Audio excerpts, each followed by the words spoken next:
Very good evening guys, very good evening. Good evening ma'am. Good evening ma'am. Very good evening, very good evening.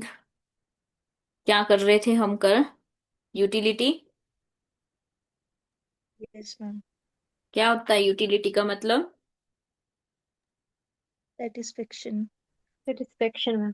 हाँ, satisfaction या फिर degree of satisfaction भी बोल सकते हो आप, ठीक है। मतलब कितनी सेटिस्फेक्शन रही। हिंदी में क्या बोलते हैं इसको? संतुष्टि या उपयोगिता। क्या बोलते हैं? संतुष्टि या फिर उपयोगिता। उपयोगिता। चलो, तो हमने क्या बोला था? हमने कहा था कि जो है यूटिलिटी का मतलब होता है सेटिस्फेक्शन। जैसे मान लो आपने खाना खाया, रोटी खाई, ठीक है। तो आपको क्या मिली? सेटिस्फेक्शन। आपने पानी का गिलास पिया गर्मी में आकर के, एकदम से आपको प्यास लगी थी बहुत ज्यादा, तो वो क्या हुई? सेटिस्फेक्शन हुई। तो हर चीज जो है हम सेटिस्फेक्शन के लिए कर रहे हैं। घर खरीद रहे हैं तो सेटिस्फेक्शन के लिए, कार खरीद ली तो सेटिस्फेक्शन के लिए, खाना खा लिया तो सेटिस्फेक्शन के लिए, पानी पिया तो सेटिस्फेक्शन के लिए, ठीक है। तो मतलब ये यूनिट जो आपकी यूटिलिटी है वो क्या है? एक शब्द में कहें तो सेटिस्फेक्शन है। सेटिस्फेक्शन मतलब संतुष्टि, किसी भी चीज को लेकर के संतुष्टि होना। फिर ये जो यूटिलिटी आपकी होती है, ये जो सेटिस्फेक्शन है, कैसी है? ये सब्जेक्टिव होती है। कैसी होती है? सब्जेक्टिव। सब्जेक्टिव की अगर बात करें मतलब व्यक्ति परक, हिंदी में कहेंगे व्यक्ति परक होती है। कि सब्जेक्टिव का मतलब क्या है? यहाँ पे कैसी सब्जेक्टिव है कि हर किसी के लिए हर कॉमोडिटी की यूटिलिटी अलग होती है। हर किसी के लिए हो सकता है आपको घर खरीदने में सेटिस्फेक्शन हो सकता है किसी को कार लेने में सेटिस्फेक्शन हो ना। तो हर किसी के लिए हर वस्तु, वस्तु मतलब कॉमोडिटी, ठीक है। हर किसी के लिए हर कॉमोडिटी की यूटिलिटी, यूटिलिटी क्या होती है? अलग होती है। क्लियर? क्लियर हुआ इतना? कि हर किसी के लिए अलग होती है ना यूटिलिटी, सेटिस्फेक्शन। हो सकता है आपको बहुत प्यास लगी, आपने पानी पिया तो आपने कहा भी हाँ मैं तो सेटिस्फाई हो गया। हो सकता है मुझे जो है भूख लगी है, मैंने खाना खाया तो मैंने कहा कि हाँ मुझे तो बहुत सेटिस्फेक्शन मिली। तो मतलब हर किसी के लिए क्या है? हर वस्तु की अपनी अपनी अलग अलग सेटिस्फेक्शन है।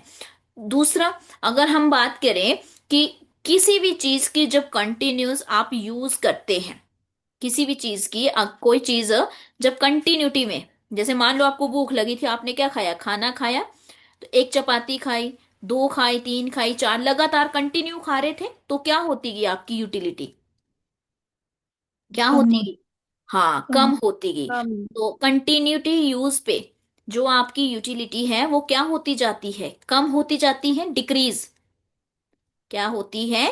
डिक्रीज होती है, कम होती है। तो नेचर में कैसी है ये यूटिलिटी? नेचर में कैसी है? Decrease in nature. कैसी है? डिक्रीज, डिक्रीज इन नेचर है। क्लियर हुआ इतना? Yes ma'am. चलो, आप टाइप्स ऑफ यूटिलिटी देख लेते हैं। क्या देख लेते हैं? टाइप्स। टाइप्स ऑफ यूटिलिटी यानी कि इसके प्रकार देख लेते हैं यूटिलिटी के। या फिर इसको देख लेते हैं कि इसको मेजरमेंट इसकी। वैसे तो मेजरमेंट आती नहीं है पेपर में आपके, पर फिर भी कॉन्सेप्ट में है तो मेजरमेंट यानी कि मापना। तो देखो इसमें जो है टाइप्स की अगर हम बात करते हैं तो लगभग 6 तरह के टाइप। नंबर वन, पहले फॉर्म इसकी, फिर टाइम, देन प्लेस, फिर पोजेशन, फिर सर्विस, सर्विस, फिर नॉलेज।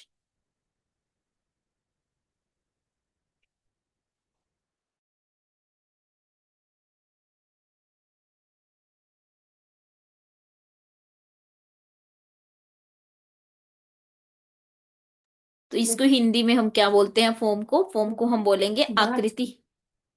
आकृति। फॉर्म को हम क्या बोलेंगे? आकृति, है ना। और टाइम को कैसी यूटिलिटी होगी ये? टाइम से रिलेटेड टाइम यूटिलिटी बोल देते हैं सामयिक। सामयिक।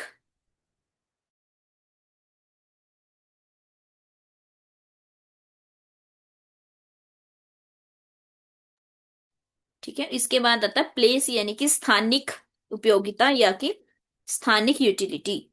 देन पोजेशन यानी कि स्वामित्व। स्वामित्व यूटिलिटी। देन सर्विस यानी कि सेवा से संबंधित यूटिलिटी। नेक्स्ट है ज्ञान। ज्ञान से संबंधित यूटिलिटी। तो शेप का क्या मतलब है यहाँ पे? सॉरी, शेप मतलब फॉर्म का क्या मतलब है? आकृति मतलब शेप कैसी है। जैसे होता है ना, आप कप लेने जाते हो तो आप देखते हैं कप में ठीक है इसमें चाय ठीक से आ जाएगी या नहीं आएगी, है ना। देखते हो या नहीं देखते हो? तो वो क्या है? वो भी एक आपकी दिमाग में की जो है सेटिस्फेक्शन हो रही है, यूटिलिटी हो रही है कि हाँ भाई इस बार शेप से जो है, हाँ ये ठीक रहेगा नहीं रहेगा। अगर आपको पसंद आ जाती है जो कप आप लेने जा रहे हो फॉर एग्जाम्पल, तो आप क्या है, आपके माइंड में वो फॉर्म वाली यूटिलिटी होगी, सेटिस्फेक्शन होगी उस आकृति को लेकर के। दूसरा है टाइम। तो टाइम में क्या होगा? टाइम में क्या होगा कि समय के अनुसार अगर आपकी जरूरत पूरी हो रही है या नहीं हो रही है। ठीक है। मान लो अभी आपको चाहिए थी 2025 में, आपको हर हाल में नौकरी चाहिए चाहिए थी, कुछ भी हो जाता है ना, सिचुएशन ही ऐसी थी। लेकिन उस समय आपको जॉब मिली ही नहीं, मान लो 2026 में लग गई। तो फिर जो जरूरत उस समय थी आपको जॉब की, अब वो जरूरत तो नहीं रही, लेकिन हाँ लग गई बस। तो फिर जो टाइम पे नहीं आपकी जरूरत पूरी कर सके, तो इसका मतलब वो क्या है? वो ऐसी यूटिलिटी होगी ना जो टाइम के अकॉर्डिंग नहीं हुई। तो टाइम यूटिलिटी क्या होती है? जो समय के अनुसार जो है आपकी जरूरत पूरी हो सके और आपको सेटिस्फेक्शन हो सके। क्लियर हुआ सेकंड वे? बोलो। Yes ma'am. थर्ड है प्लेस। तो जिस स्थान पे जो चाहिए आपको वो चीज होना, उसको कहते हैं प्लेस, जो है यूटिलिटी। पोजेशन यानी कि स्वामित्व। मान लो आपका स्वामित्व का मतलब क्या होता है? मालिक। मान लो 2 करोड़ का मैंने घर ले लिया, ठीक है, 2 करोड़ का मैंने घर लिया और मैं आपको दिखा रही हूँ, आप कह रहे हैं ठीक है बढ़िया है। आपको तो उसमें कोई इंटरेस्ट नहीं आ रहा है, लेकिन अगर वही चीज 2 करोड़ की आपने लिया होता घर, तो आप क्या करते? आपको ज्यादा इंटरेस्ट आता उसमें, ठीक है, आपको ज्यादा सेटिस्फेक्शन होती। तो वो कैसी है? पोजेशन यानी कि स्वामित्व वाली यूटिलिटी है आपकी। फिर सर्विस, सेवा। यदि कोई सेवा दे रहा है, मान लो मैं पढ़ा रही हूँ, आपको सेटिस्फेक्शन आ रही है या नहीं आ रही है, तो उसको क्या बोलेंगे? Service utility. नॉलेज की बात करें, आपने कहीं से ज्ञान जो है, आप किसी कहीं से ज्ञान ले रहे हो, क्या आप उससे संतुष्ट हैं या नहीं, है ना। तो वो कैसी यूटिलिटी है? वो नॉलेज यूटिलिटी है। तो ये इसके जो है ये टाइप थे यूटिलिटी के, कि कौन कौन से टाइप हो सकते हैं। क्लियर हुए सबको? मैंने यहाँ लिखा नहीं, मैंने नॉर्मली समझा दिया आपको, ताकि यहाँ पे ज्यादा लिखूंगी तो लिखने का कोई फायदा नहीं, समझ आना जरूरी है। ठीक है, तो क्लियर हो गया? Yes Yes, ma'am. Yes ma'am. Okay, फिर है मेजरमेंट। इसका टाइप्स आपको क्लियर हो गया। अब है मेजरमेंट। तो मेजरमेंट हम 2 तरीकों से करते हैं। ओह, एक तो लिखा टेढ़ा जा रहा है क्वेश्चन है, एक सेकंड रुको। मेजरमेंट हम कैसे करते हैं? 2 तरीकों से। मेजरमेंट मतलब मापना। हम 2 तरीकों से इसको माप सकते हैं। एक है कार्डिनल और एक है ऑर्डिनल। Ordinary. हाँ, लिखा है ना सिलेबस में, कार्डिनल और यस ऑर्डिनल। कार्डिनल हम जब मेजर करते हैं तो यूटेलिस में करते हैं। यूटेल भी बोल सकते हैं, यूटेलिस भी बोल सकते हैं। करते हैं यूटेलिस मतलब 6 यूटेल बोल दिया, मतलब मेजरमेंट इसकी यूनिट में कर रहे हैं ना। यूनिट को क्या बोलते हैं हम? जब मैंने कल बताया था, यूटिलिटी को जब भी मेजर करते हैं तो हम कैसे करते हैं? यूटेल्स में करते हैं। Yes, ma'am. Yes six ma'am. यूटेल्स हो गया, या 7 यूटेल है, या फिर 8 यूटेल। इस तरह से हम इसको मेजर करते हैं। और ऑर्डिनल में कैसे करते हैं? तो इसमें हम रैंक बताते हैं, जैसे होता है ना कि रैंकिंग करनी है इसमें। जैसे कॉफी को आपने मान लो बिस्किट की रैंकिंग कर रहे हो, पार्ले जी की रैंक कर दी, या फिर आपने कोकोनट वाले बिस्किट की कर दी, या फिर और भी जो भी बिस्किट हैं, ठीक है। तो आपने सबकी क्या की, रैंकिंग की। रैंकिंग देते हैं कि ये फर्स्ट रैंक पे, ये सेकंड रैंक पे बिस्किट आपका। तो वो क्या करते हैं, आप जब आप रैंक में बताते हैं तो वो ऑर्डिनल मेजरमेंट होती है यूटिलिटी की। और जब आप ऐसे 1 2 3 4 5 6 में बताते हैं यूटेल्स करके, तो वो आपकी कार्डिनल होती है। क्लियर हुआ, कार्डिनल ऑर्डिनल क्या है। Yes, yes yes. मैम। ठीक है, तो इतना ही था ये। ऐसे बस वर्ड लिख रखे हैं उन्होंने सब उसमें, सिलेबस में। नेक्स्ट हमारा आता है, नेक्स्ट हमारे पास आता है इनडिफरेंस कर्व आता है। नेक्स्ट क्या है, इनडिफरेंस कर्व के बारे में देखेंगे।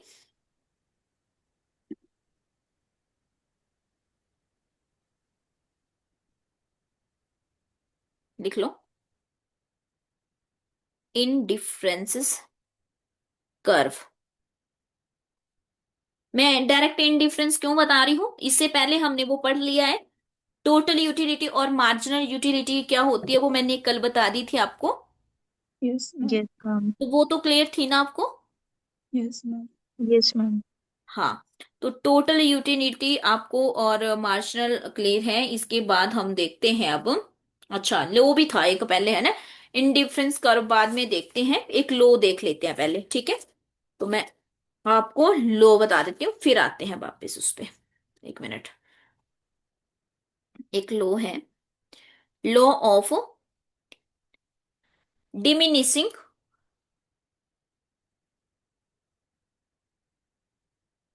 डिमिनिशिंग मार्जिनल यूटिलिटी है सिलेबस में। Yes ma'am. Yes ma'am. Marginal utility, घटते सीमांत उपयोगिता का नियम। हम्म। डिमिनिशिंग क्या होता है, डिमिनिशिंग का मतलब होता है कम, ठीक है। और मार्जिनल क्या होता है, मार्जिनल मतलब एडिशनल। Additional. और यूटिलिटी मतलब सेटिस्फेक्शन, ठीक है। तो इसमें किसी भी चीज की सेटिस्फेक्शन कम होती जा रही है। क्या हो रहा है इसमें, किसी भी चीज की आपको सेटिस्फेक्शन कम होती जा रही है। और कब होती है सेटिस्फेक्शन कम, बताया था मैंने कल, कब होती है बताओ। जब हम किस चीज से की जरूरत हमें फुलफिल हो जाती है मैम। जब आप किसी चीज की कंजप्शन बढ़ाते जाते हो, होता है ऐसा ही। Yes ma'am. एक रोटी यस मैम। खाई, फिर दो खाई, तीन खाई, चार खाई, पांच खाई, फिर क्या हुआ आपको, आपको भूख कम होनी शुरू हो गई, ऐसा ही होता है। तो इसका यस मतलब मैम। कि जब भी आपकी सेटिस्फेक्शन आपकी क्या होती जाएगी, कम। कम क्यों हो रही है, उसके पीछे रीजन है कि आप क्या कर रहे हो, अपना कंजप्शन जो है, कंजप्शन मतलब उपभोग, उपभोग आप क्या कर रहे हैं, बढ़ाते जा रहे हैं। तो आपको क्या होती जा रही, सेटिस्फेक्शन कम होती जा रही है ना, उपभोग बढ़ा रहे हो। तो उसको बोलते हैं हम डिमिनिशिंग मार्जिनल यूटिलिटी। अब मैं लिखवा देती हूँ इसको, लिख लो। इट मीन्स व्हेन मोर और मोर स्टैंडर्ड मोर और more units standard units are consumed consumed continuously continuously then additional additional satisfaction additional satisfaction जिसको हम क्या बोल देते हैं, MU, ठीक है। Marginal utility received from that commodity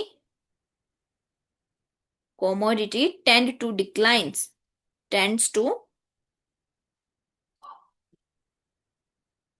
decline। चलो, क्या मतलब था कि देखो, स्टैंडर्ड, स्टैंडर्ड का मतलब क्या है यहाँ पे? स्टैंडर्ड का मतलब है सेम। सीमित। हाँ। देखो, मोर एंड मोर का मतलब क्या है? कि ज्यादा से ज्यादा। जब आप किसी एक चीज का क्या कर रहे हैं, कंज्यूम कर रहे हो आप कंटिन्यूसली, कैसे? ज्यादा से ज्यादा, मोर एंड मोर। लेकिन कैसी होनी चाहिए वो? स्टैंडर्ड एक होना चाहिए। रोटी अगर इतने साइज की है तो सारी रोटी इतने साइज की होनी चाहिए। ठीक है। ऐसा नहीं कि एक पराठा खा लिया, एक आपने चपाती खा ली, ऐसा नहीं होना चाहिए। जो आप खा रहे हैं, पराठा खा रहे हैं तो पराठा ही लगातार, अगर रोटी खा रहे हैं तो लगातार रोटी। तो स्टैंडर्ड का मतलब है कि आपकी जो जो भी आप कंज्यूम कर रहे हो वो स्टैंडर्ड होना चाहिए। स्टैंडर्ड यूनिट मतलब सेम होनी चाहिए। ठीक है। फिर उससे क्या हो रहा लगातार? उससे क्या हो रहा है, जब आप लगातार उसे खा रहे हैं तो क्या हो रहा है? सेटिस्फेक्शन क्या हो रही है आपकी? आप उसको सेटिस्फेक्ट कम हो मतलब रही। हाँ, क्या होते जा रहा है? उसका डिक्लाइन होता जा रहा है। ठीक है। तो कहने का मतलब है, हिंदी में क्या लिखेंगे, हिंदी वाले लिख लो, इसमें किसी चीज की, इसमें किसी चीज की, लिख लो, मैं लिखवा रही हूं, ठीक है। इसमें किसी चीज की सेटिस्फेक्शन कम होती जा रही है। और सेटिस्फेक्शन कम तब होती है, सेटिस्फेक्शन कम तब होती है जब आप किसी चीज को या किसी चीज की कंजप्शन मतलब उपभोग, किसी चीज की कंजप्शन यानी कि उपभोग बढ़ाते जाते हो। जैसे एक रोटी, दो रोटी, तीन रोटी खाई आपने तो सेटिस्फेक्शन क्या होती गई? कम होती जा रही है। ठीक है, लिख लिया? Yes ma'am. Yes yes ma'am. Ma'am. ठीक है, सिंपल भाषा में लिखवा दिया ताकि आपको याद रहे। चलिए अब बात करते हैं, इसी को law of diminishing marginal utility को हम अदर नाम से भी जानते हैं, कई बार और नाम भी आ जाते हैं इसके। तो अदर नेम क्या क्या है वो लिख लो। कई बार लिखा होता फंडामेंटल लॉ ऑफ सेटिस्फेक्शन, तो इसका भी यही मतलब है। ठीक है, फंडामेंटल लॉ ऑफ सेटिस्फेक्शन, या फिर एक और नाम है fundamental psychological law. Fundamental English में लिखेंगे भी नाम, फंडामेंटल साइकोलॉजिकल जिकल लॉ। तो ये भी बोल बताए पूछे जा सकते हैं। ठीक है, तो इसका मतलब सेम ही है। अच्छा, अंजम्पशन क्या बताई मैंने इसकी आपको? अंजम्पशन से अंजम्पशन क्या बताई इसकी मैंने आपको कि क्या हो सकता है इसमें, क्या करना होगा, ये किस तरह से रह रही है ये। अंजम्पशन क्या है इसकी? नंबर वन क्या थी? स्टैंडर्ड कमोडिटी होनी चाहिए, यही बताया मैंने। यस। हाँ, तो स्टैंडर्ड कमोडिटी मतलब वस्तु जो है वो एक ही जैसी वस्तु होनी चाहिए जो आप कंज्यूम कर रहे हैं। तो हिंदी में लिख सकते हो, जो आप उपभोग कर रहे हैं वो एक जैसी वस्तु होनी चाहिए, या सेम। कमोडिटी मतलब सेम, हर बार सेम होनी चाहिए, हर बार। ठीक है, सेम शुड बी कंज्यूम्ड, जो आप कंज्यूम कर रहे हैं। सेकंड, और क्या होना चाहिए? Consumption of a commodity should be continuous. और आप लगातार उसको क्या करें, कंजप्शन जो आप कर रहे हैं वो लगातार कंजप्शन सेम ही करें। ऐसा नहीं कि एक चपाती अभी खाई, एक आधे घंटे बाद खाई, बल्कि कंटिन्यूटी होनी चाहिए उसमें भी। ठीक है, कंटिन्यू प्रोसेस से। Consumption of a commodity, commodity मतलब वस्तु, शुड शुड बी कंटिन्यूअस। कैसा होना चाहिए? कंटिन्यूअस होना चाहिए।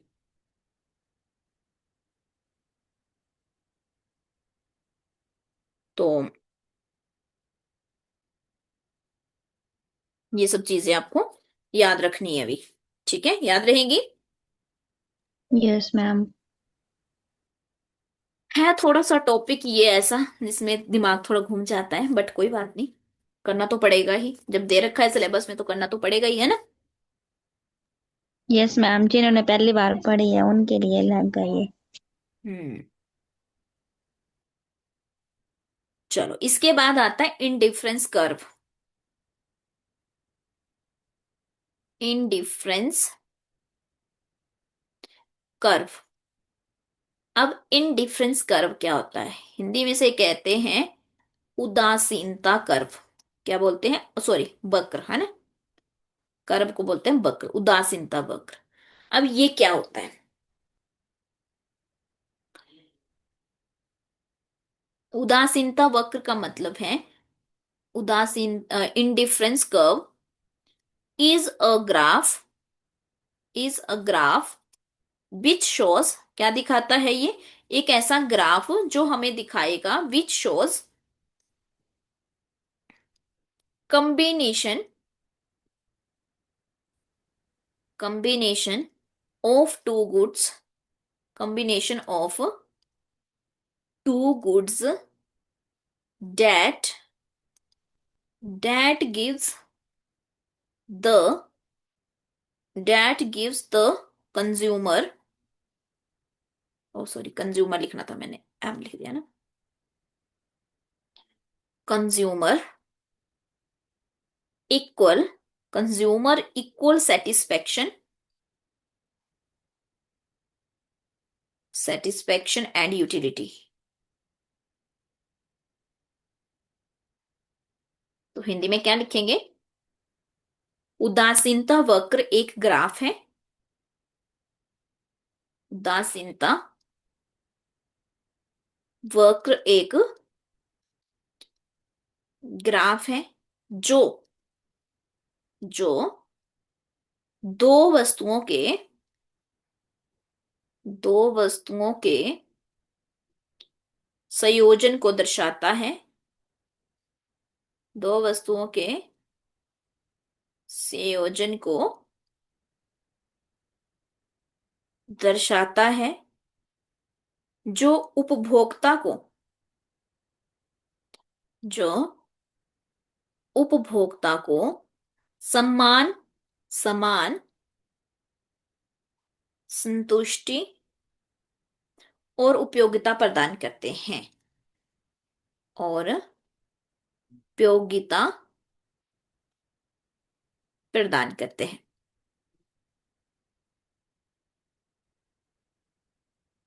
तो यहां पे हम क्या करते हैं, अगर हम यहां पे देखें, अगर एक हम ग्राफ बना के देख लेते हैं पहले, ठीक है, फिर से समझ आ जाएगा आपको।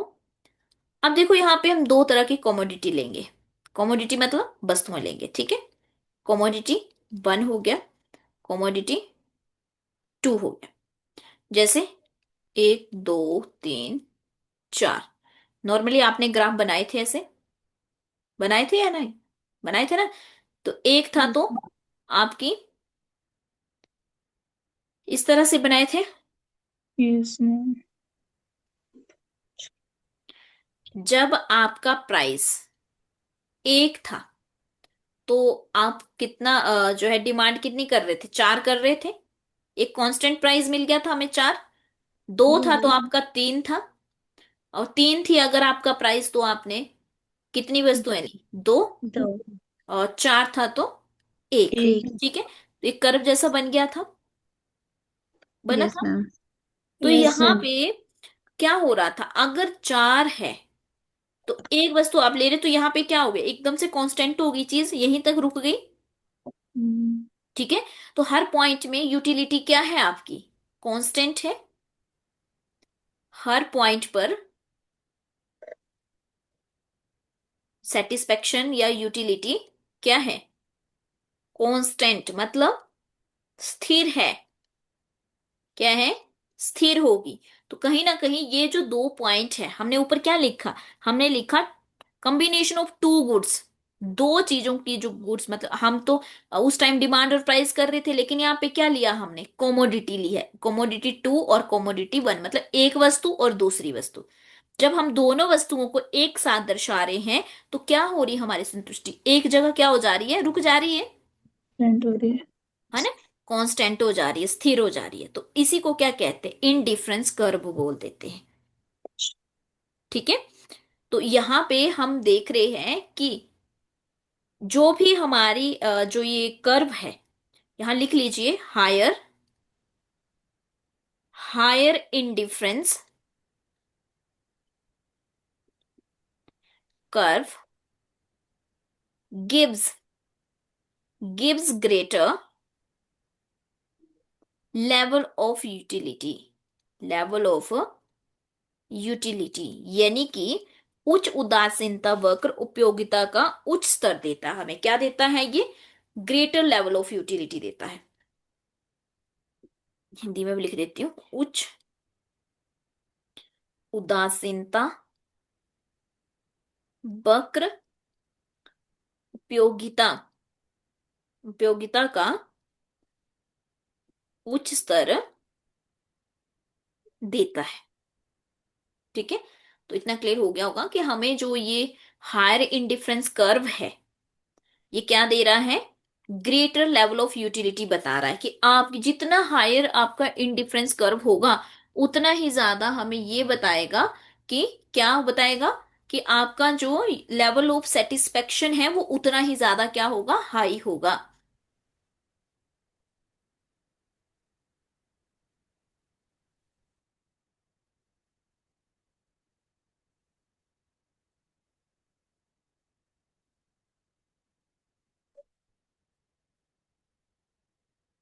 लिख लिए इतना?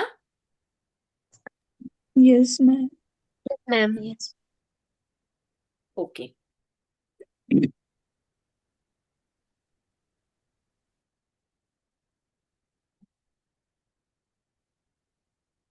दूसरा एक और इसमें लिखी important point, two indifference curve. Two indifference, जो इंपॉर्टेंट लाइन है वो मैंने सारी लिखवा दी आपको, ठीक है, पेपर में आ जाए तो पता होना चाहिए आपको। Two indifference curve never never intersect each other, कि उदासीनता वक्र दो उदासीनता वक्र कभी भी एक दूसरे एक दूसरे को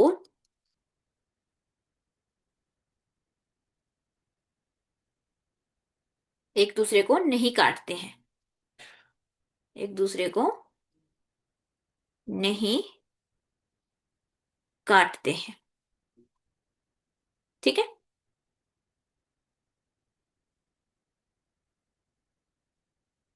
लिख लिया? Yes ma'am. ओके। इसके बाद हमारा नेक्स्ट टॉपिक आता है इसमें, क्या है? Consumer equilibrium. नेक्स्ट है consumers equilibrium.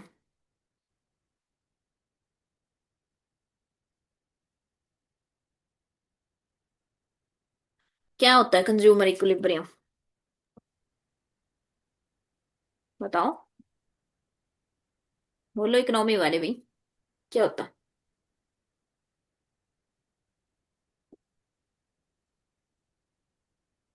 Hmm maximum level of satisfaction होता है। क्या होता है? Maximum level of satisfaction. आप अपने आप अपने खर्च, मैं सिंपल से पहले एग्जांपल देती हूँ, है ना, क्योंकि अगर मैं लिखा दूंगी तो आपको फिर पता नहीं समझ आएगा कि नहीं। तो मान लो मैं आपके घर वालों ने आपको ये दिए 150 रुपए दिए, ठीक है, आपको 150 रुपए दिए, आपके पापा ने आपको दिए या मम्मा, आपकी मम्मा ने दिए 150 रुपए, ठीक है। अब आपकी जेब में कितनी इनकम है?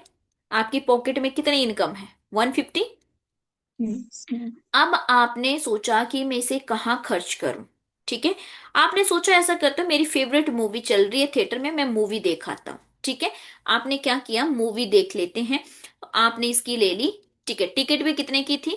टिकट भी थी 150 की। जब आप मूवी देख करके निकले, आपने कहा वाह क्या मूवी थी, मेरे तो 150 रुपए जो वसूल हो गए। होता है कई बार ऐसा, कोई चीज यस आप मैम। पैसे ले लेते हैं, आप कहते हैं हाँ ये तो पूरे वसूल हुए पैसे, है ना। तो क्या हुआ आपका? वो आपका मतलब आपको गिल्टी फील नहीं हुई कि मैंने 150 रुपए खर्च किए। अगर अच्छी नहीं होती तो शायद गिल्टी फील होती, लेकिन आपको लगा कि नहीं, जो उन्होंने 150 मेरे से लिए हैं, मतलब वो मैंने पूरा उसका फायदा उठाया। तो इसका मतलब वो क्या है आपका लेवल ऑफ मैक्सिमम सेटिस्फेक्शन। क्या है वो आपका लेवल ऑफ मैक्सिमम सेटिस्फेक्शन है, होता है ऐसा, होता है या नहीं? और यस इसे मैम। ही हम क्या कहते हैं, इसे ही हम कहते हैं कंज्यूमर इक्विलिब्रियम। कंज्यूमर्स इक्विलिब्रियम कहते हैं। क्लियर हुआ क्या होता है कंज्यूमर इक्विलिब्रियम? अब मैं लिख यस यस भी मैम। देती हूँ, ठीक है, लिख देती हूँ, टेंशन मत लो। एग्जाम्पल से समझ तो आ गया होगा, पर ये पता नहीं याद भी रहेगा आपको या नहीं, इसलिए मैं पहले हिंदी में लिख देती हूँ फिर इंग्लिश में। आप अपने आप अपने खर्चे को, आप अपने खर्चे को इस तरह से, इस तरह से प्लान कर रहे हो, प्लान कर रहे हो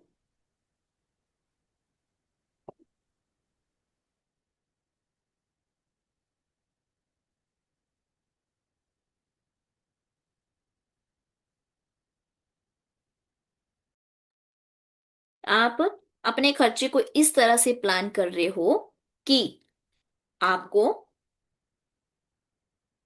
आपको maximum maximum level of satisfaction मिलती है। मैक्सिमम लेवल ऑफ सेटिस्फेक्शन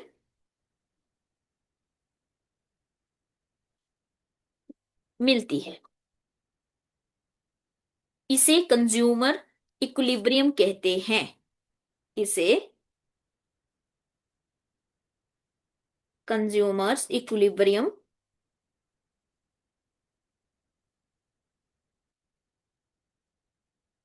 कहते हैं। ठीक है, इंग्लिश में भी लिख लो, इंग्लिश वाले लिख लो। It is it is a situation. देखो जितनी चीजें मैं ऐसे एक एक वर्ड लिखवाती हूँ ना आपको, कहीं नहीं लिखवाएंगे। यस। हाँ, पीडीएफ दे देते हैं, सब इंस्टीट्यूट वाले जितने भी होंगे ना, आप देखोगे पीडीएफ दे देते हैं, फिर आपको समझ आए जाए ना आए। तो प्लान्स हिज एक्सपेंडिचर, मैं चाहती हूँ कि आपको अच्छे से समझ आए और इन फ्यूचर कभी आपने भी पढ़ाना हो तो आपके पास ये नोट्स होने चाहिए, ठीक है। अब आपके पास भी होंगे तो आप भी अच्छे से पढ़ाएंगे, सिंपल सी बात है ना। तो देखो, it is a situation when consumer plans his expenditure in such in such a way so that he can get maximum level of satisfaction with his given income and market price। तो क्या क्या underline करने वाला है इसमें, तो आपको पता है गिवन इनकम कितनी थी आपके पास, गिवन इनकम कितनी थी, 150 रुपए, यही दिए थे ना आपको। मार्केट प्राइस यस भी मैम। कितना था, टिकट का प्राइस भी कितना था, 185 था। और आपने यस। क्या किया, प्लान हीज एक्सपेंडिचर की, उसको एक्सपेंडिचर मतलब क्या होता है, खर्च करना है ना। तो आपने प्लान किया कि आप उसे कैसे खर्च के लेंगे ताकि आपको लेवल ऑफ सेटिस्फेक्शन जो है वो क्या हो सके, मैक्सिमम हो सके। ठीक है, क्लियर है इतना? Yes yes. मैम। चलो नेक्स्ट देखते हैं। कंज्यूमर इक्विलिब्रियम जो है वो दो तरह का होता है। खैर हमें ये पूछा नहीं गया इसमें, बट फिर भी मैं ऐसा बता देती हूँ आपको, ठीक है, पता होना चाहिए। इक्विलिब्रियम कितनी तरह का है, दो तरह का। कौन कौन सा? एक, when only one commodity is consumed, when only one commodity या गुड्स लिख लो, जो भी लिखना है, गुड्स या कमोडिटी इज कंज्यूम्ड, कि जब आप सिर्फ एक ही वस्तु खरीदते हैं या उपभोग करते हैं, सिर्फ एक वस्तु का उपभोग। ठीक है। और दूसरा कौन सा है? when when two or more, when two or more commodity are consumed। ठीक है। जब आप दो या दो से ज्यादा चीजों को उपभोग करते हैं। ठीक है। दो या दो से ज्यादा वस्तुओं का उपभोग। इसका क्या मतलब हुआ? एक का क्या हुआ? जैसे आपने 150 दिए थे और 150 की एक ही टिकट ले लिया आपने। ठीक है। तो एक ही वस्तु का उपभोग किया आपने, यस ये या मैम। नहीं? ठीक है। और दो का क्या हुआ? मान लो 150 रुपये दे था, आपने कहा कि चलो मैं 50 रुपये का ये ले लेता हूँ और 100 रुपये का कुछ और ले लेता हूँ, तो वो क्या हुआ? दो वस्तुएं। यस मतलब घर से जितने पैसे मिले थे, अगर उन पूरे पैसों के आपने एक ही चीज खरीदी, तो एक ही कमोडिटी का आपने वो किया, उपभोग किया। और अगर उन्हीं पैसों से आपने एक या एक से ज्यादा का कर लिया, तो वो दो हो गई, है ना? दो या दो से ज्यादा भी हो सकती है। तो देखो, वैसे तो इतना डेप्थ में पूछते नहीं है, पर फिर भी इसका रूल बता देती हूँ मैं आपको। ठीक है। इसका रूल बता देती हूँ, ये तो आता ही नहीं है वैसे पेपर में ज्यादा, पर अगर मान लो ये बाई चांस आई जाए, तो इसका रूल लिख लेते हैं वन कमोडिटी का।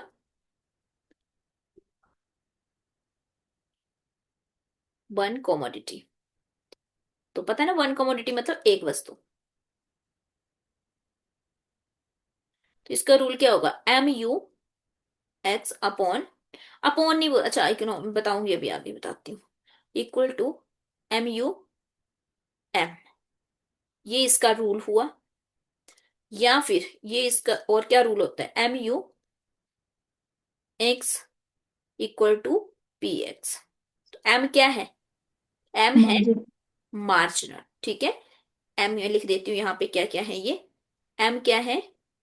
Marginal utility. हाँ, marginal marginal. Utility upon price. U क्या है? यूटिलिटी। मार्जिनल यानी कि, मार्जिनल क्या होता है? एक्स्ट्रा या एडिशनल। यूटिलिटी क्या होती है? सेटिस्फेक्शन। ठीक है। और एक्स क्या है? कॉमोडिटी। क्या है? वस्तु। हाँ, वस्तु। कॉमोडिटी या गुड्स या वस्तु। और एम है एक और, लगाया हुआ ना एम, मैंने छोटा वाला एम। ये देखो, ये क्या है? माइनस ही मत सोच लेना गई इसको। ये एम क्या है? ये एम है मनी। क्या है?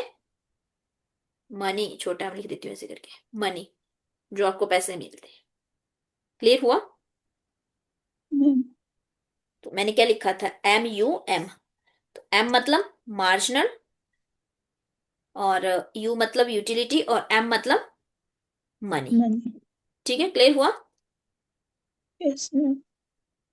हाँ, तो याद रखना है ये। ठीक है। तो इस तरह से ये रूल है। आगे तो अभी तो कुछ भी नहीं, अभी इलास्टिसिटी पढ़ेंगे तब और रूल आएंगे, अभी तो बड़ा कुछ आना है। ठीक है। चलो, लिख लिए सभी ने? Yes ma'am. जितनी जल्दी खत्म हो जाएगी उतने टाइम मिल जाएगा आपको खुद रिवीजन करने के लिए, सेल्फ रिवीजन करना फिर बैठ के। ठीक है। तो समझ यस। आती जाएगी, ऐसा कुछ नहीं है। जब दो तीन बार आप खुद पढ़ लोगे इसको, तो आराम से समझ आ जाएगा। ऐसा कुछ है नहीं, मैंने सब चीजें इसीलिए लिखवा दी हैं, ताकि आप खुद भी पढ़ो ना, तो आपको आराम से आ सके समझ कि क्या बोला था मैम ने। तो मैं इसीलिए लिख देती हूँ। अच्छा जी। तो ये तो था कंज्यूमर इक्विलिब्रियम। इसके बाद क्या है topic? Elasticity of demand. Business. यही है, इलास्टिसिटी ऑफ डिमांड है। Yes ma'am. यस ये, मैम। तो इलास्टिसिटी क्या होती है पहले ये देख लेते हैं। ठीक है। डिमांड तो फिर देखते हैं। इलास्टिसिटी को हिंदी में क्या बोलते हैं? हेलो। लोच। माइक मांग ऑफ की कर लो। लोच। फोन पे बात करनी है तो माइक ऑफ कर लो भाई। हाँ जी, बोलो क्या बोलते हैं हिंदी में? मैम मांग की लोच, इलास्टिसिटी लोच। लोच क्या होता है? सिंपल वर्ड में अगर कहूं, वैसे तो देखो शुद्ध हिंदी इसकी लोच हुई, ठीक है, लेकिन बिल्कुल सिंपल वे में कहूं तो इसका मतलब होता है हिलना। जैसे फॉर एग्जाम्पल, मान लो यहाँ पे एक बॉडीगार्ड है, ठीक है, दूसरा भी है, इन दोनों के बीच में लड़ाई होगी, इसने इसको मारा, थप्पड़ मारा, तो ये क्या थोड़ा सा हिल जाएगा, यहां से यहां पहुंच गया, हो गया, हो जाता है ऐसे, धक्का दिया और यहां पहुंच गया, ऐसा मान लो, होता है ऐसा, हो सकता है धक्का इतनी जोर से लगा कि वो यहां पहुंच गया, तो अपनी जगह से हिल गया, हुआ या नहीं बोलो। Yes ma'am. होता है ना कई बार, हम जो है मान लो हमें गुस्सा आया और हमने जो है धक्का दे दिया, लड़ाई लड़ाई भी होती है तो भी होता है ना, धक्का दे दिया दूसरे को, तो दूसरा बंदा यहाँ पहुंच गया धक्के से, तो वो क्या है अपनी जगह से हिल गया। तो इलास्टिसिटी भी क्या होती है, हिलना, अपनी जगह से हिल जाना, मतलब ये नहीं कि जैसे रबड़ है, तो रबड़ को क्या करते हैं आप, इतने से इतना बना सकते हो, यस मैम। जब ये यहां से यहां हिल गया, यहां से यहां पहुंच गया, तो इसकी क्या हुई, जगह चेंज हुई,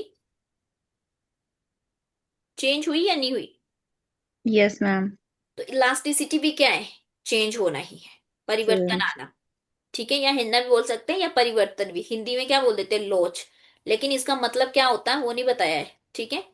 तो मतलब क्या है इनका वो देख लो आप अभी, चेंज होना या फिर हिलना अपनी जगह से।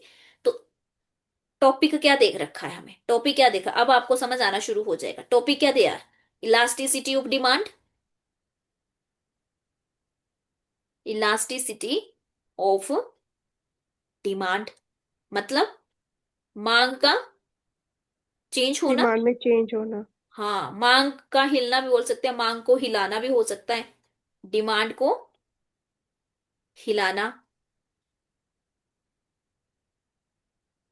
या फिर चेंज भी बोल सकते हैं, डिमांड को चेंज करना।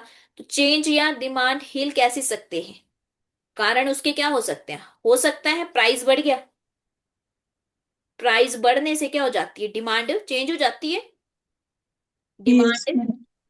डिमांड को क्या कर सकते हैं, हिला सकते हैं हम प्राइस बढ़ा करके। और और कैसे हिला सकते हैं, इनकम से भी होती है, यस मैम। इनकम भी क्या करती है, डिमांड को हिला सकती है। तो यही तो टॉपिक दे रखे हैं, दे रखे हैं या नहीं, यस मैम। यही टॉपिक दे रखे हैं, price elasticity, income elasticity, yes फिर क्रॉस इलास्टिसिटी। तो देखेंगे एक एक करके अभी इनको। फिलहाल आपको ये समझ आ गया इलास्टिसिटी क्या होती है, सबको आ गया। Yes yes ma'am. अब यस मैम। देखो क्या मतलब है इलास्टिसिटी ऑफ डिमांड का, कि कितना प्राइस बढ़ने से आपकी कितनी डिमांड कम हो रही है या फिर ज्यादा हो रही है, ठीक है। तो मैं लिख देती हूं पहले इसको, देखो क्या है, अह, पहला हमारा ये तो पता चल गया इलास्टिसिटी ऑफ डिमांड क्या होती है, कि किन कारणों से हो सकती है, प्राइस या फिर इनकम से, ठीक है। अब अगला क्या है, प्राइस इलास्टिसिटी है, क्या है, प्राइस इलास्टिसिटी ऑफ डिमांड ही बोलेंगे इसको, ठीक है, क्योंकि हमें पता है ना इलास्टिसिटी चेंज हो रही है, इलास्टिसिटी से क्या हो रही है, सॉरी, डिमांड चेंज हो रही है, लेकिन कौन सी इलास्टिसिटी से हो रही है यहाँ पे, प्राइस से, होता है या नहीं यस बोलो। मैम। तो अब मैं इससे पहले ये लिखूं, तो मैं ये बता देती हूँ इलास्टिसिटी ऑफ डिमांड हम कैसे डिनोट करते हैं, ये तो मैंने बताया ही नहीं ऊपर, हम इसे लिखते हैं ई और इसके पैर में डी, ये क्या होता है, elasticity of demand. Yes, elasticity, देख लेना स्पेलिंग गलती ना लिखती रहूं मैं, मुझे लग रहा है गलत लिख दी है मैंने, हाँ, एस के बाद सीधा टी आएगा, ठीक है, इलास्टिसिटी ऑफ डिमांड होता, तो जब भी मैं ईडी लिखूं तो आप समझ जाएंगे कि इलास्टिसिटी ऑफ डिमांड लिखा है मैंने, ऐसे ही लिखना है, आगे रूल आएंगे अभी, ठीक है, इसका फॉर्मूला आएगा अभी आगे। तो ये अच्छा, पहले मुझे अब फिर सिंपल सा बता दो, ठीक है, मुझे नहीं पता आपको समझ आया या नहीं, क्योंकि मुझे ऐसी सेटिस्फेक्शन नहीं हो रही अभी मुझे यूटिलिटी नहीं हो रही है ना। देखो क्या बताया मैंने, इलास्टिसिटी, ये समझ आ गया, चेंज होना, यस किसी भी चेंज यस का चेंज होना। जैसे रबड़ बताई मैं, तो आप इस रबड़ को जितना ये रबड़ है, आप इस रबड़ को जितना मर्जी खींच सकते हो, खींच सकते हो। मतलब चेंज हो जाता है, ये क्या हो जाता है, चेंज हो जाता है। तो अब फिर उसके बाद हमने इलास्टिसिटी समझ आ गया, उसके बाद हमने देखा इलास्टिसिटी ऑफ डिमांड, कि मांग कैसे चेंज हो रही है, मांग में परिवर्तन। तो कैसे हुआ, कैसे होता है मांग में। आप मान लो आपको, आपकी डिमांड है कि आपको 5 आइसक्रीम खानी है, क्योंकि 10-10 रुपए की मिल रही थी, वही 50 रुपए की एक हो गई। तो आप क्या करेंगे, आपकी डिमांड में परिवर्तन हो जाएगा, आप बोलेंगे यस एक ही खाऊंगा मैं तो। ठीक है। और मान लो आपकी इनकम बढ़ गई, तो आपको कोई फर्क ही नहीं पड़ता, 50 की हो जाए चाहे 150 की हो जाए, आइसक्रीम खानी है तो खानी है। तो दोनों चीजें आपको क्या करती है, डिमांड को इफेक्ट करती हैं। प्राइस भी और इनकम भी आपकी मांग को क्या करेंगी, चेंज कर सकती हैं, उसको अपनी जगह से हिला सकती हैं। Clear, elasticity of demand clear हुआ। Yes ma'am. ओके, सबको क्लियर हुआ या एक ही बच्चे को हुआ। Yes yes ma'am. Ma'am. Yes Dev समझ आ रहा है आपको।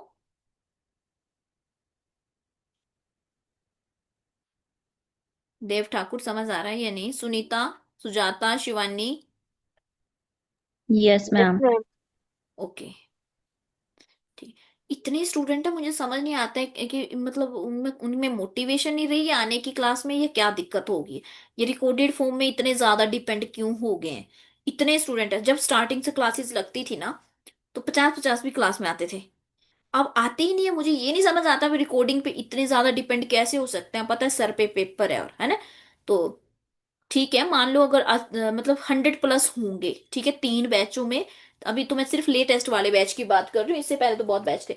तो इनके इसमें 100+ होंगे, फिर भी बच्चे इतने ही आ रहे हैं, मुझे तो समझ नहीं आ रही ऐसा क्यों है। या तो वो उम्मीद छोड़ चुके हैं, ठीक है, या तो सिलेबस कवर नहीं है उनका, कि क्या दिक्कत है, मेरे को तो ये नहीं समझ आ रही है। तो देखो, कंटिन्यूटी एक बहुत बड़ी चीज है। ऐसे नहीं कि 10 दिन क्लासें लगाई और 11वें दिन सोचे रहने देते हैं लगाने, कर लेंगे रिकॉर्डिंग से कर लेंगे कवर। तो फिर रिकॉर्डिंग से कवर हो नहीं पाता है। उनमें से भी मुझे लगता है कि 10-15 ऐसे होंगे जो सीरियस होंगे, और वो डेली क्लास देखते होंगे, चाहे रिकॉर्डेड फॉर्म में ही देखें। तो ऐसा ही है, ठीक है, ऐसा ही होता है। कहीं भी चले जाओ, कोई भी कंपटीशन है ना, स्टार्टिंग स्टार्टिंग में बड़ा क्रेज होता है सबको, मैं रियलिटी बता रही हूँ, ठीक है। लेकिन लास्ट तक वही टिका रहता है जो अपनी मोटिवेशन को लगातार बनाए रखे। इसलिए लास्ट तक बने रहना है, ठीक है। लास्ट तक बने रहने का मतलब ये है कि पढ़ो, लास्ट तक पढ़ते रहो। क्योंकि थैंक यू देव। देखो क्या होता है ना, मैं आपको एक रियलिटी बता रही हूँ। अभी तो देखो, हम तो फिर भी चलो स्टेट लेवल के एग्जाम की तैयारी करें, एग्जाम तो सभी इंपॉर्टेंट होते हैं, चाहे आप सेंट्रल लेवल का दो चाहे स्टेट लेवल का दो। बट एक बात है कि मतलब, अब मैं रियलिटी बता रही हूँ, मतलब रियलिटी है, ठीक है। हम तो खैर एचपी वाले तो बहुत ही कम होता है कि भी यूपीएससी के लिए जाते हैं, बहुत कम जाते हैं, बहुत ही कम, है ना। लेकिन अगर आप यूपी और बिहार के देखेंगे ना, तो वो तो ऐसे हैं कि वो कहते हैं कि करना है तो यूपीएससी करना है हमें, नहीं तो करना ही नहीं है कुछ। ठीक है। और उनमें मोटिवेशन देखें, अगर कभी आप मिले उनसे, तो आप देखेंगे कि उनमें जो मोटिवेशन है वो हम लोगों में हो ही नहीं सकती है। वो लास्ट तक लगे रहेंगे, चाहे होगा तब भी, नहीं होगा तब भी। बट अगर देखो, सच्ची बात तो यही है कि अगर आप लास्ट तक मैदान में बने रहते हो, तो विजेता वही होता है जो लास्ट तक मैदान तक बने रहता है ना। तो इसलिए आपने अपने लास्ट तक, चाहे सिलेबस चेंज हो गया हो, पर आपका तो इतना ज्यादा नहीं हुआ है, फिर भी चाहे हो भी जाए, हो सकता है पेपर पहले वाले पैटर्न में आ जाए, हो सकता है पेपर में वही आए जो आपको आता हो। तो आप कैसे सोच सकते हैं कि भी हमने इतना बड़ा सिलेबस है, हम नहीं करेंगे, हम कोई बात नहीं, अब हो गया बहुत, सिलेबस चेंज हो गया। अब जिसने नहीं करना है वो 100 बहाने बनाएगा, जिसने करना है वो इस सिलेबस में भी पॉजिटिविटी ढूंढेगा। ठीक है, कि हमने भी कुछ नहीं, अगर याद नहीं भी रहा, कम से कम आप गो थ्रू तो हुए हैं ना सिलेबस से, आपने देखा तो है, आपको ये तो पता है कि हाँ ये पढ़ा था कहीं। तो तुक्का भी उसी का लगता है जो करके जाता है, पढ़ के जाता है, ठीक है। चाहे एक ही बार पढ़ो आप टॉपिक को, लेकिन तुक्का भी तभी लगेगा सही। बोलते हैं ना कि नहीं यार तुक्के ही लग गया, तुक्का लगा ये तो, लेकिन वो भी तभी लगेगा जब पढ़ा होगा, बिना पढ़े कैसे लगेगा बताओ, है ना। तो इसलिए लास्ट तक बने रहना, एग्जाम मतलब पूरा अपना सिलेबस अच्छे से करके जाओ। चलो, क्या कर रहे थे हम कर रहे थे इलास्टिसिटी। तो अब जो इलास्टिसिटी है हमारी, अब हम पढ़ेंगे प्राइस के अकॉर्डिंग, कि प्राइस कैसे इफेक्ट करता है हमारी डिमांड को, कैसे चेंज कर देता है।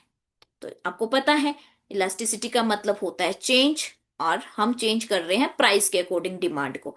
तो आप लिख लो, पहले इंग्लिश में लिखवा देती हूँ फिर हिंदी में भी लिखवा देती हूँ। इसका एक ही मतलब है, ठीक है, बिल्कुल सिंपल है। It refers it refers to percentage percentage change in quantity quantity demanded in response to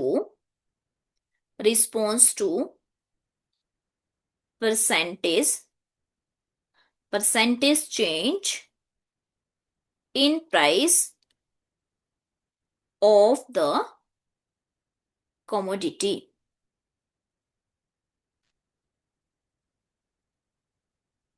देखो, इसमें क्या है, परसेंटेज चेंज की बात हो रही है, लेकिन कैसे, किसकी परसेंटेज चेंज की, तो क्वांटिटी डिमांड की, क्वांटिटी ऑफ डिमांड की, कि जो आपने वस्तु लेनी है वो कितनी खरीदनी है, किसके साथ, परसेंटेज चेंज इन प्राइस। तो दो ही चीजें याद रखनी है आपको इसमें, क्या, एक तो कि कितना प्राइस बढ़ने से कितनी डिमांड कम हो रही है, कितनी डिमांड कम हो रही है, ठीक है, बस इतना सा याद रखना है कि कितनी कितना प्राइस आपका इंक्रीज हुआ, कि डिमांड आपकी कम हुई। ये तो पता है कि प्राइस बढ़ने से डिमांड कम होती है, लेकिन कितनी, ठीक है, कितना वर्ड जो है यहाँ पे बहुत इंपॉर्टेंट है। तो इसका रूल भी देखेंगे अभी हम। जैसे देखो होता क्या है, अगर मैं यहाँ पे बात करूं, जैसे नमक है, तो नमक जो है, अगर नमक का प्राइस बढ़ा भी दें आप, एग्जाम्पल के तौर पे, एग्जाम्पल यानी कि नमक का प्राइस क्या हो गया, बढ़ गया, बढ़े या कम हो, कोई फर्क पड़ेगा आपको, नो मतलब मैम। नहीं पड़ेगा। डिमांड। क्यों नहीं, नो फर्क, क्यों नहीं पड़ेगा, क्योंकि इसका प्राइस घटने और बढ़ने पे इतना ज्यादा फर्क नहीं पड़ेगा, क्योंकि क्या है ये, बताओ। नीड है मैम। हाँ, नीड है, डेली की लाइफ की नीड है। कितना बढ़ जाएगा, कोई ऐसा तो है नहीं कि नमक मान लो 100 हो जाएगा, ज्यादा से ज्यादा 1000 तो होगा नहीं। दूसरा ये है कि हमें वो सब्जी में चाहिए ही चाहिए, ये ऐसी चीजें हैं जो चाहिए ही चाहिए, ठीक है। कुछ चीजें ऐसी होती हैं जिनका जो है ज्यादा फर्क नहीं पड़ता है आपको चेंज होने पे। लेकिन अगर पेट्रोल का अगर मैं बोलूं, तो पेट्रोल के अगर रेट बढ़ जाए, प्राइस बढ़ गया या कम हुआ, तो फर्क पड़ेगा, यस पड़ेगा आपको। Yes ma'am. अगर मान लो पेट्रोल का रेट कम हो गया, तो आप क्या बोलेंगे, चलो जी घुमाते हैं, है ना, घुमाते हैं, यस डिमांड क्या हो जाएगी, इसकी बढ़ जाएगी। और अगर इसका प्राइस ज्यादा हो गया, तो डिमांड क्या हो जाएगी, कम, की आजकल थोड़ा कम कर देते हैं घूमने, होता है ऐसा। Yes yes ma'am. हाँ, मैम। तो यहाँ पे हम देखते हैं कि जिसमें हमें कोई फर्क नहीं पड़ता, उसको हम क्या बोलते हैं, इन इलास्टिसिटी। क्या बोलते हैं, इन इन इलास्टिक। इलास्टिसिटी। इलास्टिक भी बोल सकते हैं, इलास्टिसिटी भी बोल सकते हैं। मैंने स्पेलिंग गलत तो नहीं लिखी कहीं फिर से, सिटी मैं स्पेलिंग का कर देती हूँ गड़बड़ कई बार, ठीक है। इन इलास्टिसिटी, तो हिंदी में कहते हैं बेलोचदार, बेलोचदार। तो हिंदी में थोड़ा याद रखना, देख लो, अगर रह जाता है तो कोई दिक्कत नहीं, अपनी अपनी वो है ना, मुझे तो रहता नहीं, आप देख लो। तो अगर फर्क पड़ता है, तो उसको क्या बोलते हैं, लोच, यानी कि इलास्टिसिटी, ठीक है, क्लियर हुआ। जिस चीज का फर्क पड़े उसे इलास्टिसिटी, जिसका नहीं पड़ रहा है उसको इन इलास्टिसिटी। तो रूल क्या बनना अब इसका, तो इसका मतलब, अगर हम यहां पे बात करें इलास्टिसिटी ऑफ डिमांड की, ज्यादा बड़ा लिख दिया डी, इलास्टिसिटी ऑफ डिमांड की बात करें, तो क्या रूल होगा, percentage change in quantity demand upon in price. Demand भी बोल सकते हैं, या कमोडिटी डिमांड भी बोल सकते हैं, या सिंपल डिमांड भी लिख सकते हो, ठीक है। बताइए आपको डिमांड किस चीज की हो रही है अब। और percentage change in price. Percentage change in price. Price. अच्छा, अब इसको क्या बोलते हैं, ये जो लाइन है बीच वाली, इसको क्या बोलते हैं। मैथ में तो हम क्या बोलते हैं, अपॉन बोल देते हैं। यस। मैथ में तो इसका मतलब डिवाइड होता है ना, बट इकोनॉमी में इसका मतलब क्या होता है। इस लाइन का मतलब जो है इकोनॉमी में होता है बिकॉज ऑफ, और या तो फिर ड्यू टू। तो यही तो हमने डेफिनेशन लिखी थी, हमने क्या लिखा था, elasticity demand means percentage change in commodity demand because of या फिर due to percentage of change in price. Clear, यही लिखा था देखो पीछे, यस यही मैम। लिखा था, ठीक है। तो इस अपॉन को क्या बोलते हैं, या तो बिकॉज ऑफ बोलते हैं या फिर ड्यू टू। किसमें, इकोनॉमिक्स की भाषा में। इकोनॉमिक्स में बोल रही हूँ मैं, मैथ में मत बोल देना। क्योंकि, ठीक है। तो ये रूल याद रखना आपने, रह जाएगा याद। Yes ma'am. Yes ma'am. अब हम देखेंगे इसके टाइप्स। क्या देखेंगे, टाइप्स। जब ज्यादा हो जाएगा ना तो बता देना, ठीक है, क्योंकि मैंने पूरा टॉपिक कंप्लीट कर दिया हुआ है कि मैंने करवाना है, बट कोई बात नहीं, जितना आप बोलेंगे ना उतना ही करवाऊंगी, कोई बड़ी बात नहीं है। देखो अगला है इसका टाइप्स। जब आपको लगेगा कि ज्यादा हो गया तो बोल देना। टाइप्स या degree, degrees of elasticity of demand, ठीक है। इसके प्रकार या फिर डिग्री बोल देते हैं। डिग्री मतलब मापन ही होता है ना, एक तरह का माप बोल सकते हैं हिंदी में। तो देखो सबसे पहले क्या होता है, अगर आपकी elasticity of demand equal to 1 आती है तो उसको हम क्या बोलते हैं, उसको बोलते हैं डिमांड इज, डिमांड क्या है, डिमांड इज यूनिट इलास्टिसिटी है। अब देखो ये इंग्लिश में ही है, ठीक है, तो मैं कुछ कर नहीं सकती हूँ इसमें हिंदी में, क्योंकि गलत तो मैं लिखवाऊंगी नहीं पहली बात, ठीक है, लेकिन समझा देती हूँ।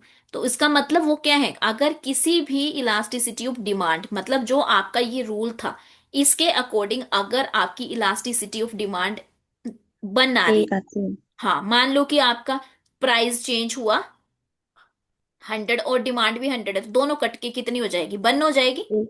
Yes ma'am. तो इसका मतलब क्या है, वो चीज क्या है, इलास्टिक है, ठीक है। क्या है, इलास्टिक है, इसका मतलब ये हुआ। दूसरा, अगर आपकी elasticity of demand more greater than. Than 1 है, एक से ज्यादा आ रही है, तो उसको क्या बोलते हैं, मैं लिख देती हूं यहां पे। डिमांड, अगर आपकी demand is more than, more than unit elastic, तो क्या बोलेंगे, यूनिट इलास्टिक है, या इलास्टिक डिमांड भी बोल देते हैं तब भी, ठीक है। क्लियर हुआ ये भी। फिर तीसरा, तीसरा अगर लेस देन 1 है, ईडी आपका, ईडी मतलब elastic of demand, less than 1 है तो क्या हुआ, तब भी, तब क्या हुआ, लेस इलास्टिक डिमांड है। मैं लिख देती हूँ, पूरा ही रहने दो, थोड़ा सा डायरेक्ट लिखा तो पता चला कहीं आप गलत लिख रहे। डिमांड इज, आपको पता ना चला बाद में तो दिक्कत हो जाएगी ना। लेस देन, अगर एक से कम है, लेस देन, तब क्या बोलेंगे, तो यूनिट इलास्टिक, या फिर क्या बोल सकते हैं, less elastic demand, less elastic demand, ED लिख दिया मैंने। फोर्थ इसमें क्या आता है कि अगर आपकी इलास्टिसिटी डिमांड 0 है, इसका मतलब क्या है, इन्फिनिटी। नहीं अभी जीरो, अभी जीरो वाला बताओ, इन्फिनिटी वाला अगला है। डिमांड जो है, डिमांड इज परफेक्टली इनलास्टिक, क्या है, yes ma'am. Perfectly in elastic. और अगर आपकी इलास्टिसिटी ऑफ डिमांड इनफिनिटी है, इनफिनिटी का मतलब क्या होता है, मतलब डिमांड कितनी भी ज्यादा, मतलब कितना भी ज्यादा बदलाव हो सकता है उसमें, ठीक है, कुछ नहीं कह सकते हैं, कितना भी ज्यादा, कोई मेजरमेंट नहीं है। तो डिमांड इज परफेक्टली, क्या आएगा, परफेक्टली इलास्टिक या इलास्टिसिटी बोल सकते हैं। तो थोड़ा थोड़ा इकोनॉमी को इंग्लिश में पढ़ना पड़ता है, ठीक है, चाहे आपका मीडियम कोई सा भी हो, बट इंग्लिश में पढ़ना ही पड़ती है इकोनॉमी। जैसे मैथ होता है ना, मैथ को भी थोड़ा बहुत हमें इंग्लिश में पढ़ना ही पड़ता है। तो वैसे ही इकोनॉमी भी ऐसा सब्जेक्ट है कि थोड़ी थोड़ी टर्म्स जो है वो इंग्लिश में ज्यादा याद रहती है, क्योंकि आप क्या बोलते हैं रोज, ऐसा सुना बोलते हैं आज क्या मांग है, आप क्या बोलें, क्या डिमांड है आपकी, ऐसे ही बोलते हैं ना। मैम ये सिंबल इन्फिनिटी का है ना?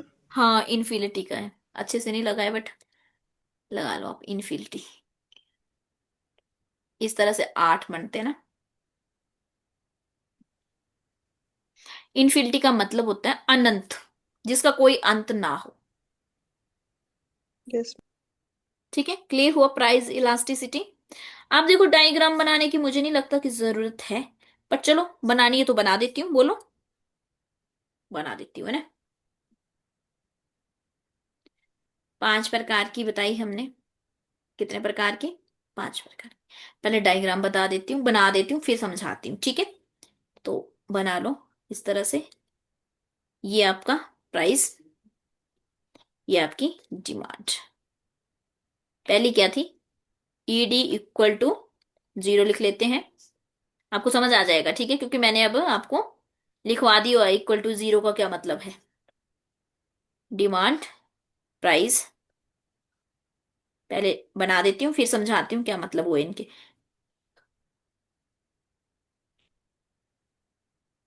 ईडी इक्वल टू 1,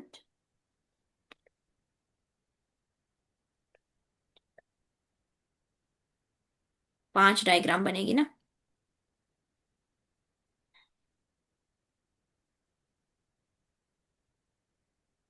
तो ये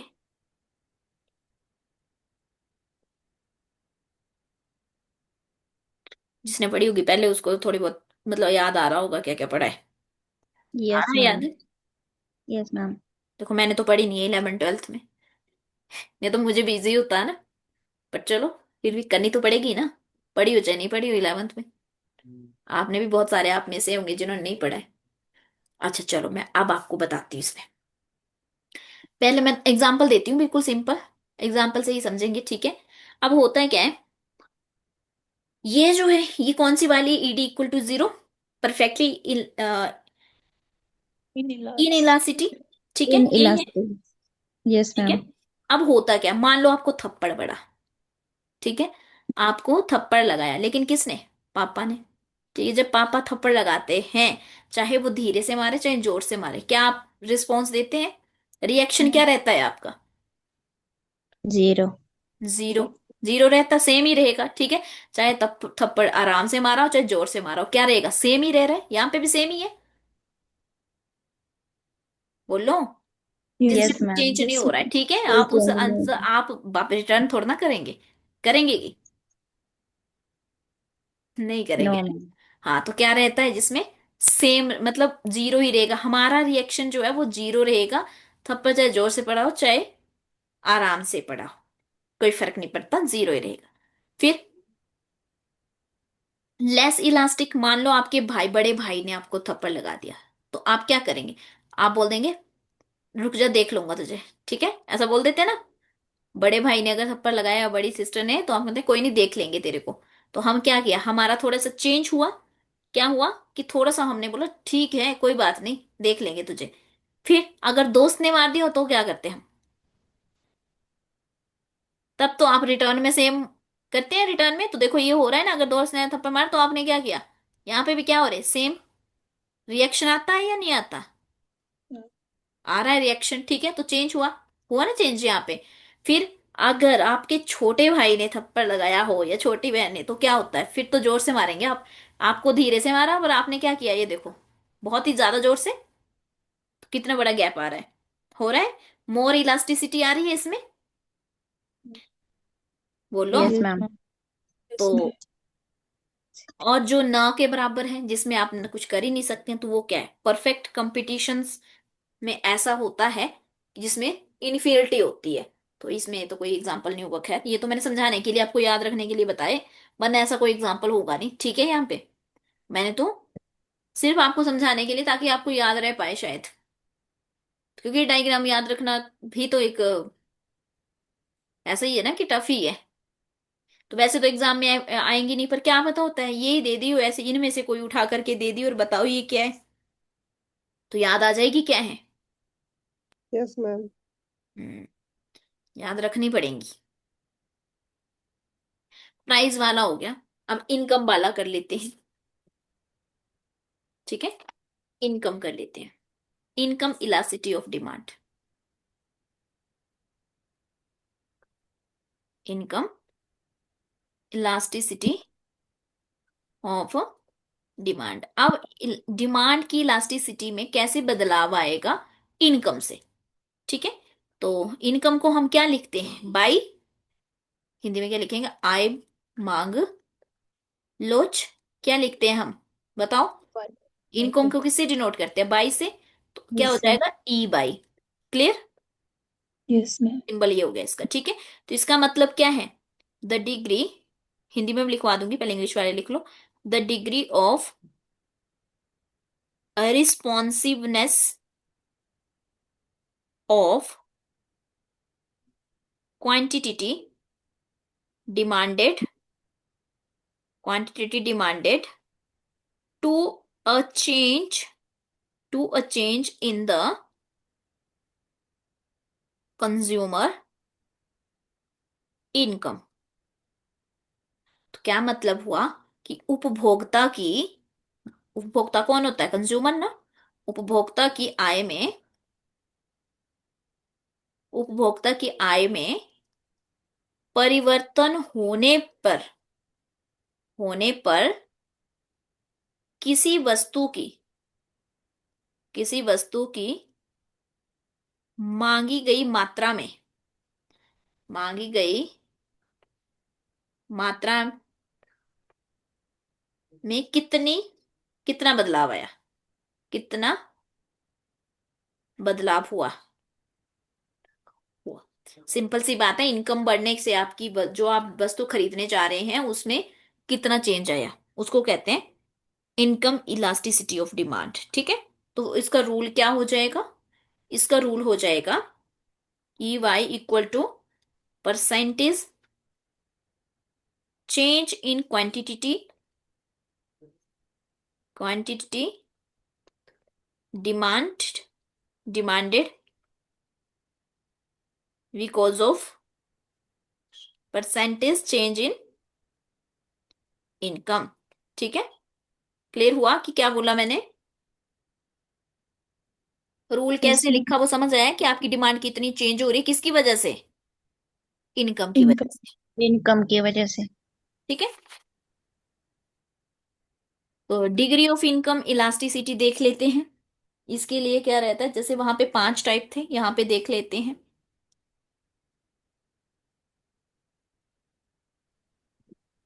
अगले पेज पे लिखती हूँ ना, लिख लो, डिग्रीज ऑफ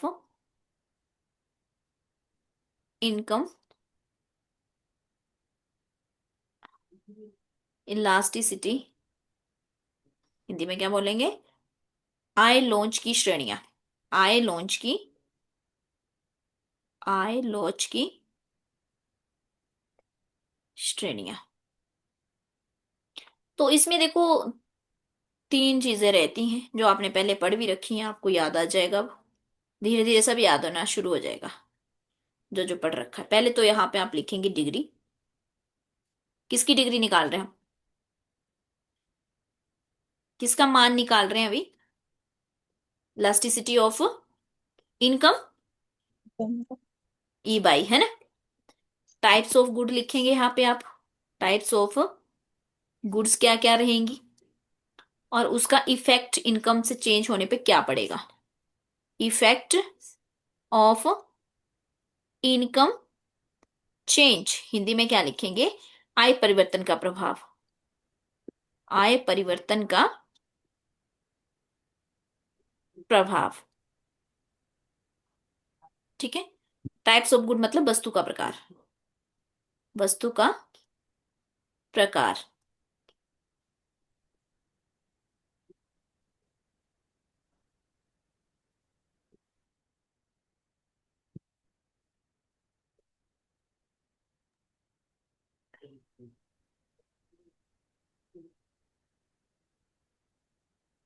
तो नंबर वन, सबसे पहले इलास्टिसिटी ऑफ इनकम। अगर आपकी, क्या होता है ये, लेस देन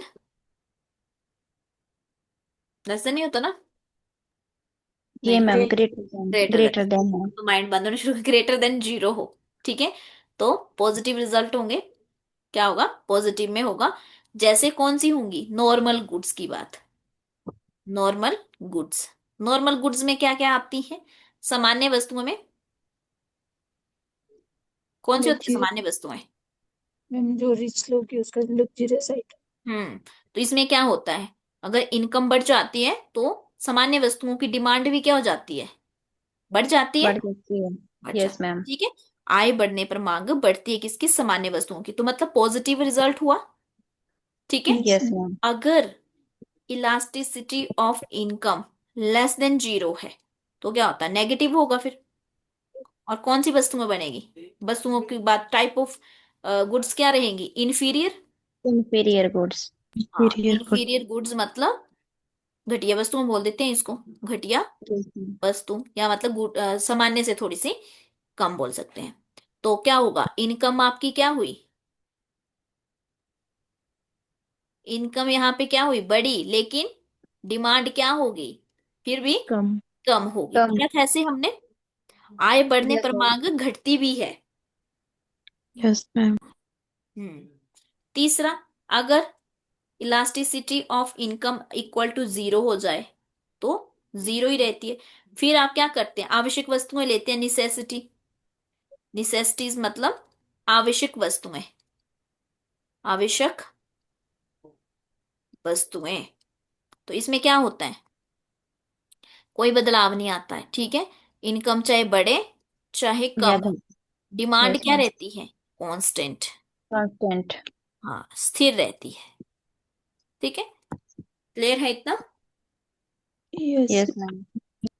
चलो फिलहाल इतना ही करते हैं ना। क्रॉस इलास्टिसिटी ऑफ डिमांड कल देखेंगे। और फिर बचा हमारे पास, मेजरमेंट फैक्टर। हाँ, ये मेजरमेंट वगैरह ये साथ में आ जाएगा सब, ठीक है। Factor influencing elasticity of demand वगैरह ये आएगा। फैक्टर वाला आएगा, और फिर सरप्लस वाला आएगा, ठीक है।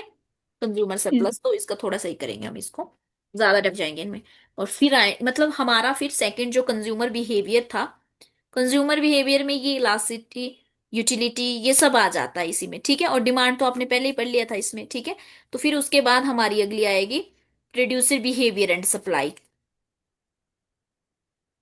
11th की इकोनॉमी है ये। लेकिन अगर खुद पढ़ोगे ना तो शायद समझ नहीं भी आती है। अगर आप किताब पढ़ोगे एनसीईआरटी की तो नहीं आती है समझ, सिंपल सी बात है, क्योंकि टर्म्स है, इसमें है ही क्या? है तो कुछ भी नहीं, लेकिन क्या है? टर्म्स है बस। वो टर्म्स ही समझनी पड़ती है। चलो, तो काफी है आज के लिए। Yes ma'am. Yes ma'am. Okay, बाकी कल की क्लास में देखते हैं, ठीक है।